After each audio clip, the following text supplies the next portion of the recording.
I'm a huge fan of surfers. It takes such skill and courage to go and find and ride a big wave, right? It's not a simple task. Kelly Slater is one of the best out there. So let's listen to his 10 rules of greatness. I usually sit online late at night and read for like 2, 3, 4 hours about nutrition and about health and anything that I feel like directly affects my life in a way where can help me or help the people around me.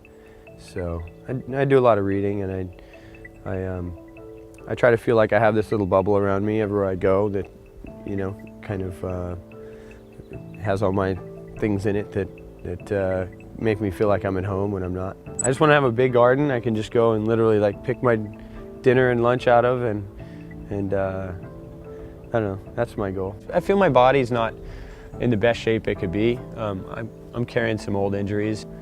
I think I can get a lot better, actually.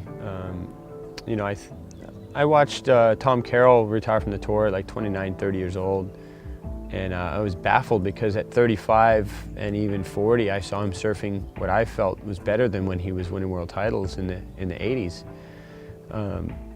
So I definitely took that on board. It's absurd to think that age, physical age, is any kind of indicator of what you can do. I definitely feel that, at this point, I feel like 10 years from now, I could still be in the running for winning contests.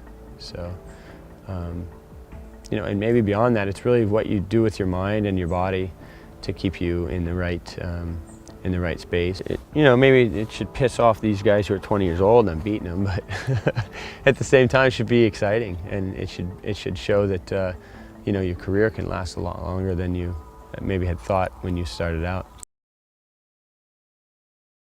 Thinking big, I come from a small city in Florida, in Central Florida, and there's not too many people in my city who've sort of spread out around the world, and I live around the world, I travel around the world, and it's really great. It's a lot of fun, but I think as a kid I had a lot of ideas that were really big, and both my parents had passions that they never really followed. Both my parents loved to play music. Dad played guitar. My mom loved to sing and play banjo. My dad did a little bit of theatrical acting, but they never really followed their dreams, either one of them, And I think that was one thing my mom always wanted for me. She always wanted me to follow my dreams and to think big. Don't just think of like, just a little problem you have at school or just a little. I mean, you got to take care of those things too. But it's thinking about someone like the Dalai Lama. He's thinking about the whole world every time he makes a decision, And if more people think that way, more big, great things happen. Do you have your absolute dream job? Well, I mean, you do a few things, but like you get to talk UFC.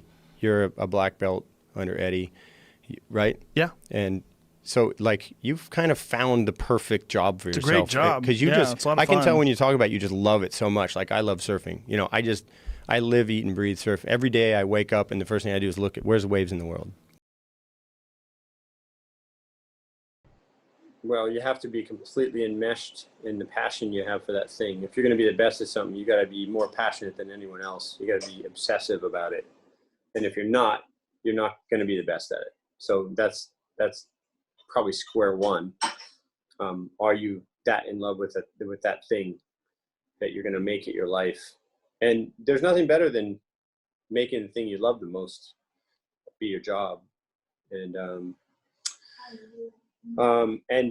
what you have to offer that is different than everyone else is that you're different than everyone else.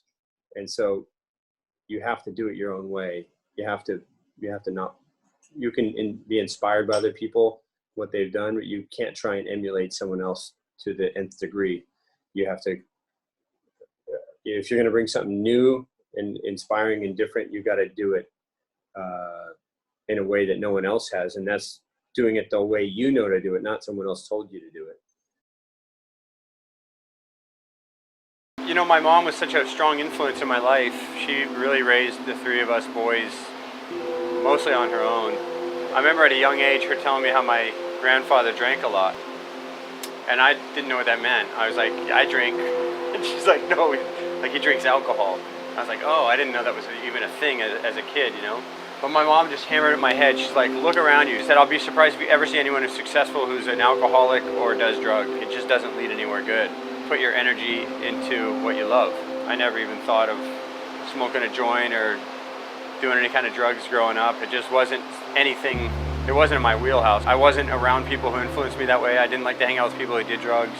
You know, at some point at a young age, I decided I wanted to make an impact in surfing as a whole and felt that I could do that, or there was the opportunity for it, but I knew it wasn't going to happen if I was doing things that were going to hold me back. The drugs and alcohol thing was just a non-starter for me. There's no upside in alcohol, you know what I mean? There's nowhere positive to go with it. It tears people's lives apart.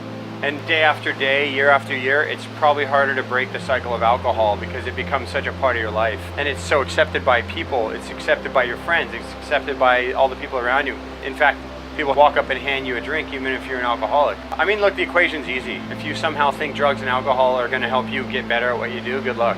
But it's not gonna happen.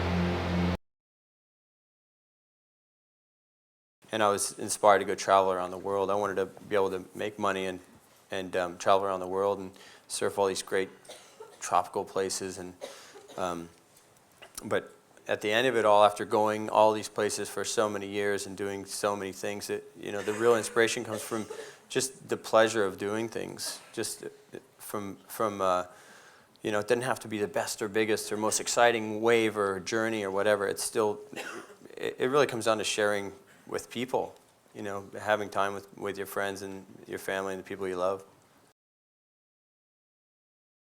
I've been really, you know, no excuses. I've put in 100% effort in, you know, when I've surfed heats the last couple of years, but I have been, especially in the last year, been very distracted by a lot of other stuff. And just, I had many, many years where I had all my energy strictly going into trying to improve my surfing, win heats, and that was my laser focus.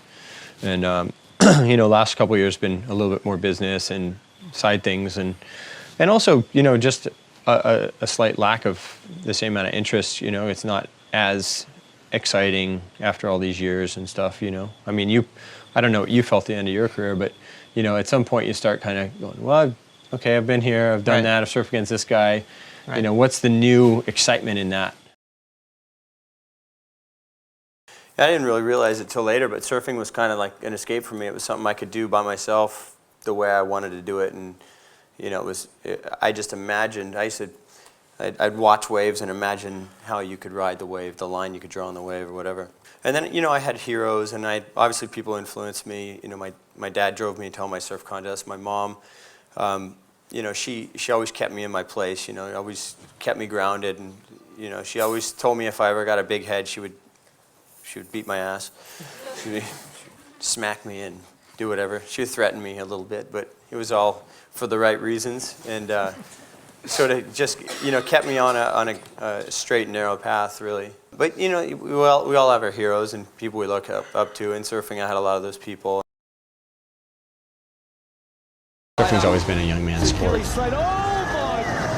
Live fast, die young kind of thing. There's nothing for them to lose. Gonna get into that locker room as fast as he can. And there's a lot for you to lose. Fioravanti does it again. Surfing against guys that are less than half their age. It doesn't really happen in the Olympics. Doesn't happen in the NBA. You have to be open to learning new things. Loading up for the alley-oop on the end section. You have to be open to the new equipment. It's like you need that little bit of weight to throw some spray. The way the judging can change. You still know how to judge. Surfing's advanced in the last 10, 20 years. After having won so many titles, you don't want to walk your way back down the ladder slowly.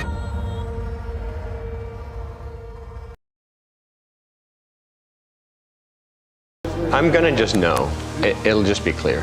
I either have nothing left to learn here, or nothing left to prove here, or nothing that's desired in this area. I want to do something else. Oh, I'm freaked out right now. I'm just freaked out. It's so good. I think I'm still doing it because I do know and believe that I can, on my day, I can beat anyone, anywhere. You know, you have to feel that. And if you don't feel that, you just shouldn't do it. All these guys go out in the water scared they're going to lose to me because I'm old. Maybe they should have passed me a long time ago. Kelly Slater up and running with 5, 4, 3, 2, 1.